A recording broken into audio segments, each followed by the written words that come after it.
बर'नि news portal नायगिरि बयनिसिमबो दुलाराय बाथौ गौथुमनि जानानै सिबिनाय आरो खुलुमनायखौ बावहरग्रोदों। दिनै दुलाराय बाथौ गौथुमनि 32थि बोसोरारि जथुम्मा सानथामनि हाबाफारिजों खुंनो लानाय तामुलपुर जिल्लानि सिङाव थानाय पथालिकुसि बियाब बे माइनाव फैलाव फोथाराव सानथामनि हाबाफारिजों खुंनो लानाय आरो दिनै सेथि सान आरो बे सेथि सानाव दिनै हाबाफारि बायदि फुंबिलिनि जा आर'ज बेयो दिनै जागायबाय आरो बिदि दिनै गोबां हाबाफारि दंबावो। दा बेजों लोगोसे दिनै दुलाराय बाथौ गौथुमनि थान्दै आजावनायजों लोगोसे दिनै मोनाबिलियाव थान्दै मेल जिरायनाय जागोन। जों बे सानथामनि हाबाफारियाव मोनसे मेहेरगोनां दुलाराय बाथौ गौथुमखौ जौगानाय गेरेमसा बाथौ धोरोमखौ जौगाहोनायनि थाखाय खामानि मावलांनो थाखाय जोङो थान्दै मेलाव गोबां सावरायनाय हाबाफारि लागोन आरो बेजोंनो जों दिनै बे सानथामनि हाबाफारियाव जोबथा सान बा 6 एप्रिलाव मानाव गेदेर आसामनि CM डक्टर हेमन्त बिश्व शर्मा बेवहाय बाहागो लाफैगोन। मानाव गेदेर बिटिआरनि चिफ गाहाय मावफुं सोद्रोमा प्रमद बर' बिथाङाबो बाहागो लाफैगोन। मानाव गेदेर जोंनि पद्मश्री बान्था मोनगिरि डक्टर अनिल बर' बिथाङा बाहागो लाफैगोन। बेबायदिनो गोबां आलासिफोर जों हांख्रायदों। बेवहाय जों बेजोंनो मोनसे मोजां जोङो दुलाराय बाथौ गौथुम आरो बर' माहारिनि थाखाय जों आसाम गभर्नमेन्ट आरो बिटिआर गभर्नमेन्टनिफ्राय माखासे फोसावनांगौ गोनां मावलांनांगौ गोनां धोरोमारि बिथिङाव जौगाहोलांनो गोनां दुलाराय बाथौ गौथुमा आसाम गभर्नमेन्ट आरो बिटिआर गभर्नमेन्टखौ खुथार खावलायनायनि लेखा जों गोबां जोङो थानसालि जौगाहोनाय लुफुंनाय आरो दौरि आसारि बिथांमोननो जोङो 10,000 बिटिआरनिफ्राय राङारि अनसुंथाइ मोननो हागोन आरो बेखौ जोङो डेम' चेक हिसाबै आरो बिथांमोननो 10,000 रांखौ बिटिआर गभर्नमेन्टनिफ्राय मोननो हानाय चेकखौ जोङो 210 जन दौरि आसारि बिथांमोननो राङारि अनसुंथाइ होनायखौ जोङो बे गेवलां मेलनि गेजेरजों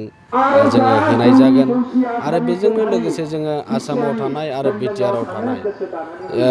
गिदिर बाथौ थानसालिफोरखौ लुफुंनो थाखाय इन्डिजिनियास डिपार्टमेन्ट आरो बिटिआर गभर्नमेन्टनिफ्राय जा दुलाराय बाथौ गौथुमा मावथांखि लानानै बिथांमोननिसिम जों खावलायनाय लेखा बिथांमोना जायगा बाथौ थानसालि लुनायनि हाबाफारिया जागायदों आरो बे बबेबा जिल्लाफोराव बेयो आबुं महर मोनबाय। जोङो 5 लाख राङै जोङो इन्डिजिनियास डिपार्टमेन्टनिफ्राय जोङो गं 200 बाथौ थानसालिनि दा बर्थमान मोननो हादों आरो बिनि उनाव प्राय 800 बाथौ थानसालि दङ। बेखौबो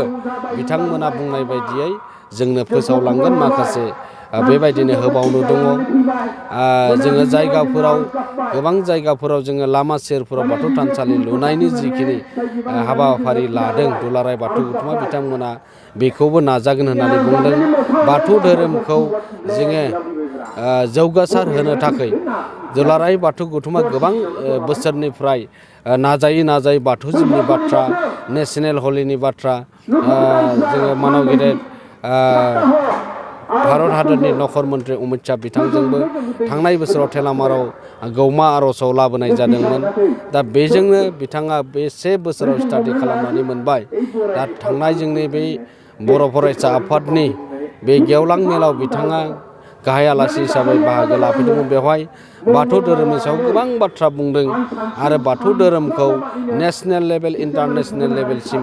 लांनायनि बाथ्राखौ जों बिथांनि खुगानिफ्राय खोनानो मोन्दों आरो रायजो राजा जोंनि आसामाव फैना बिटिआरआव फैनानै गोबां बाथ्राफोर दिनै धोरोम बिथिङाव जौगानाय आरो धोरोमनि गेजेरजों राव थुनलाइ आसार खान्थि आरो जोंनि हारिमुखौ जों जौगाहोनो थाखाय सोलोंथाइखौ जौगाहोनो थाखाय दिनै बर'नि गेजेराव जोङो धोरोम बिथिंनि गेजेरजोंसो दिनै गेरेमसा हारि आरो धोरोमखौ जौगाहोनो हागोनखौ दुलाराय बाथौ गौथुमनि सायाव बिथांमोना फोथायनाय दं आरो बेबायदिनो फोथायनाय थानायनि गेजेरजों दुलाराय बाथौ गौथुमनि गेजेरजों गोबां धोरोमजों आरो हारिखौ फोसाबनो थाखाय जौगालांहोनो थाखाय खामानि मावनो थाखाय दुलाराय बाथौ गौथुमा दिनैनि समाव आसाम गभर्नमेन्ट आरो बिटिआर गभर्नमेन्टनिफ्राय राङारि अनसुंथाइ आरो मददफोरखौ मोननो हादों दिनैनि समाव। दुलाराय बाथौ गौथुमा बेखौ जों सानफ्रोमबो बुंबोबाय थादों ससियेल मिडियानि गेजेरजों दुलाराय बाथौ गौथुमा गासै बाथौ धोरोमखौ लानानैनो बाथौ धोरोमाथ' दै मोनसे जोङो बाथौ धोरोमखौ लानानैनो जोङो सोरबा गावबा गाव मा होनना बुंदों गौथुम दानानै आफाद दानानै सोरबा बिबानगिरिनि नेतृत्वआव नाथाय बेबो बिदिनो बाथौ धोरोम जौगानायनि खामानि मावदों नाथाय बेफोर गासैबो सिन्था सरसा खालामनानै दुलाराय बाथौ गौथुमा दिनैनि समाव थांनाय 20 जुलाइआव थांनाय बोसोरनि 20 जुलाइ 2024 खालाराव जे गासै आसामनि सिङाव थानाय बाथौआरि आफादफोरखौ लानानै जों मोनसे जथाय सावरायनाय जादों बेखौ लानानै क'र्डिनेशन कमिटिबो दानाय जादों आरो बे क'र्डिनेशन कमिटिनि गेजेरजों जोङो बाथौ धोरोमखौ लानानै जुदि जोङो खामानि मावदोंब्ला जों खौसेयै खामानि मावनांगोन आरो गोथार बाथौ सान फालिनायनि बाथ्रा फैदों जोङो बाथौ गोथार सानखौ स्टेट हलिडे जुदि मोनबायब्ला जोङो दिनै गावस्राना थानायनि बाथ्रा गैला बाथौजिमनि बाथ्राखौ जों बुंबोबाय थादोंब्ला बाथौजिम मोननांगौब्ला जोङो दिनै गावस्राना थानानै जोङो धोरोमनि थाखाय जों आलादा टिम दानानै जुदि थादोंब्लाबो जोङो दिनै धोरोमनि थाखाय बाथौजिमनि थाखाय गोथार बाथौ सान फालिनायनि थाखाय खेराइ खुंनायनि थाखाय जोङो बबेबा मोनसे सम आरो खालारफोरखौ लानानै जोङो थख' आरो जोङो गोसार होनाय खौसेथि आरो गोजोन थासारिखौ जों लाबोनो हायो होननानै दुलाराय बाथौ गौथुमा बे सिन्था साराखौ लाबोदों गोरोबैनि गेजेरावबो खौसेथि बे मोन्थोरजों जों आवगायनो थाखाय दुलाराय बाथौ गौथुम आरो क'र्डिनेशन कमिटिनि थाखाय बेखौ नाजाबाय थादों आरो दिनैनि समाव बे गमामायैनो मोगथां महर मोनदों आरो जायफोरा दिनै क'र्डिनेशन